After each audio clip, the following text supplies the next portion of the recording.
A few years back, I started to work for a private sector of the government, one that not many people know about. At the time, I sort of just fell into it. It was the type of job that only people acquire through recommendations.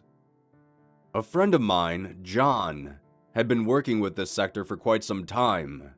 I, on the other hand, had been recently laid off at my current job due to multiple cutbacks. When I told John about my predicament, he asked me a few innocuous questions and then told me he might have something for me in the future.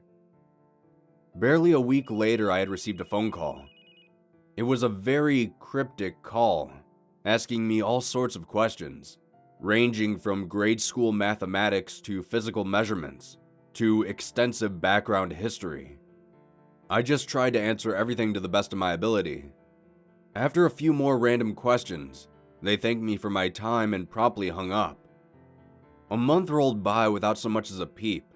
I even tried to contact John and ask him what the hell that call was about, but I was unable to reach him.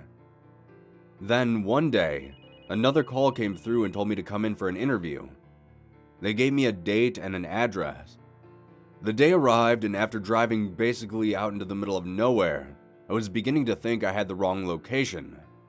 There was a high barbed wire fence wrapping around this small, and I mean tiny, cinder block building. At first glance, it seemed like one of those power boxes that you see on the side of the road. It couldn't have been bigger than a walk-in closet. I pulled up to the fence and there was a lone guard standing outside the entrance. He wore a dark navy blue uniform, but he didn't appear to be armed. By that point, my confusion levels were steadily rising. He walked up to the car and asked me what I was doing all the way out here. I explained that I might be in the wrong place, but that I received a phone call asking me to come to this location. He looked me over for a moment before making a call into his radio. A second or two later, he opened the gate and told me to go on in.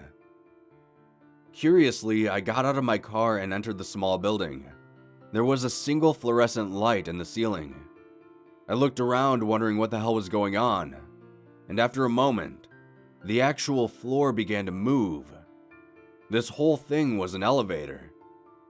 I was surprised and sort of excited. It felt like I was in one of those spy movies. After riding the lift to the bottom, a door opened, and I was greeted by my friend John. He gave me a large pat on the shoulder and told me how glad he was to see me. Confused, I asked him what the hell was going on, and he told me not to worry. He led me over to a small room that looked similar to an interrogation room. To say I was uncomfortable was an understatement. That previous excitement I once held had vanished. He gave me another cursory pat on the shoulder and told me to relax. I entered the room, and sitting across the table was an older man who was extremely well dressed. He asked me a few questions, and asked if John had told me any details about the job. I told him that I hardly knew anything about it, that this was some type of government gig, and that was about it. The man's pursed lips almost curled into a smile before he jotted down a few notes.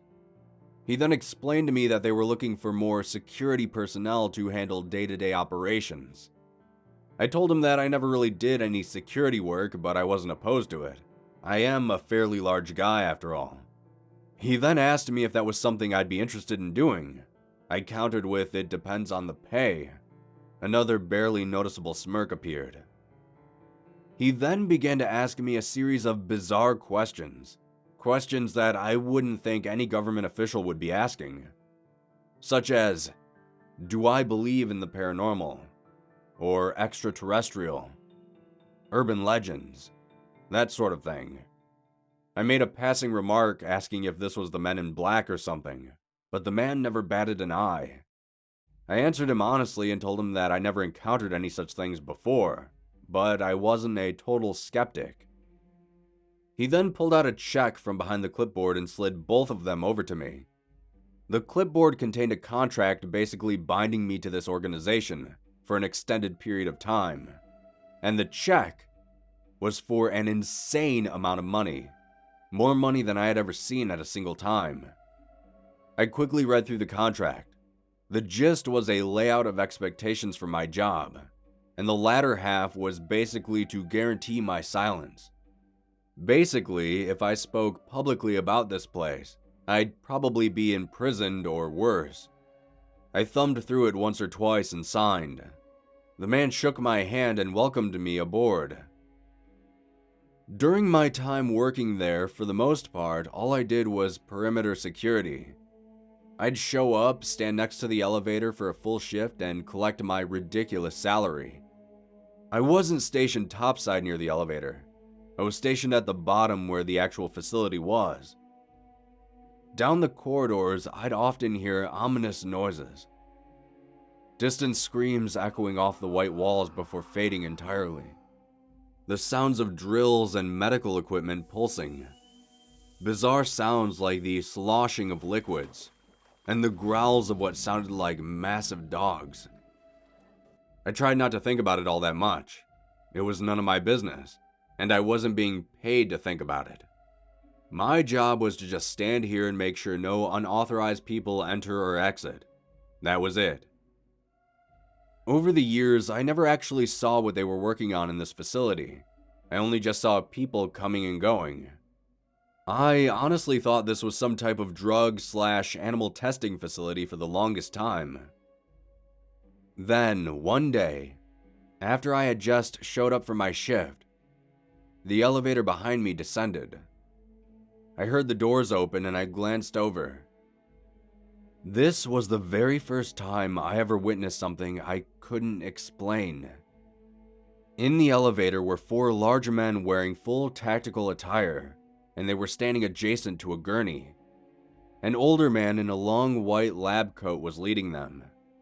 He walked up to me and handed me his ID badge, which had numbers and clearances which I hadn't seen before. But regardless, I scanned it and it was authentic. He motioned to the men to follow him, and as I glanced at them, they made no eye contact whatsoever. Then I looked at what was in the gurney. It was a woman, but there was something extremely off about her. She was wearing a long white robe and had her arms, legs, and waist shackled to the frame of the gurney. She had dark brown hair that framed the sides of her face. Here's the unsettling part. This woman was wearing some type of porcelain mask, like a doll. As they wheeled her off the elevator, I had gotten a closer look at her. I realized she wasn't actually wearing a mask. The mask had been fused to her face. I stared at the melted flesh, unsure of where the skin ended and the mask began. As I stared, her face twitched to the side, and her eyes shot open, locking with mine. I felt this unearthly chill shoot down my spine when she looked at me. The guards quickly moved her down the hallway and disappeared around a corner. I had no idea what to think. I had never seen anything like that before. Just before my shift ended that day, I saw John. John was a much higher level in this organization than I was. Whenever I asked his position, he'd always just tell me it was quality control. I asked him who that woman was, and he just told me it was best to not ask questions that I didn't want the answer to.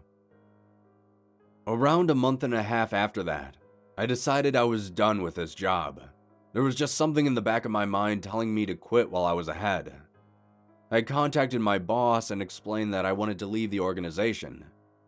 It took nearly 2 weeks of paperwork and psych evals before I was finally allowed to leave, but overall it was a surprisingly painless process. They basically had me sign my life away if I ever brought up even the slightest bit of information regarding my time here and what I had witnessed. The reason I am writing this all down now is because of something that happened a couple of days ago. I'd received a call from John at roughly 1 in the morning. He sounded frantic and out of breath. I asked him what the problem was, and he asked me if I remembered the woman I had seen before, as if I could forget her expressionless face. He then said something that left me speechless. He said, "Everyone is dead. She killed them all."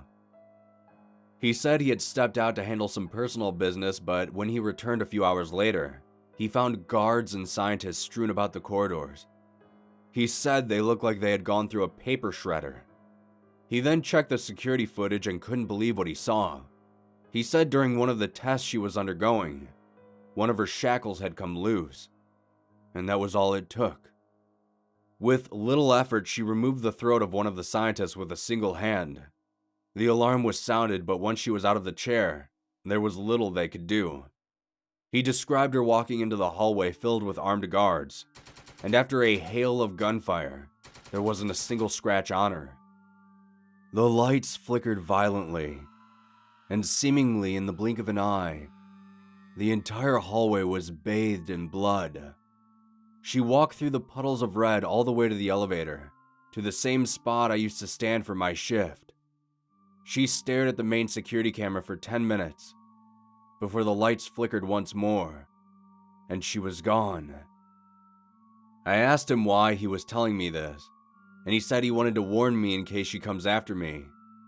He advised me to get out of town immediately. So that's what I'm doing right now, sitting in a motel room 2 states away writing this out. I doubt there is anyone left alive to reprimand me for writing this. I guess this is my attempt at a warning to whoever is reading this. Don't go out at night. Keep your doors and windows locked. If you see a woman walking alone, wearing a porcelain doll mask, run. Run away fast before you end up like all those people in that facility.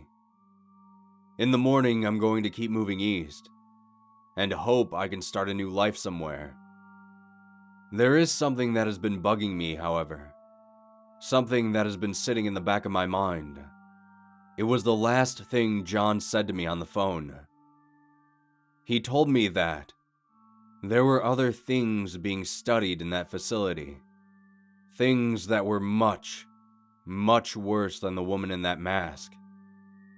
And when he went down there, he saw that all of them were missing.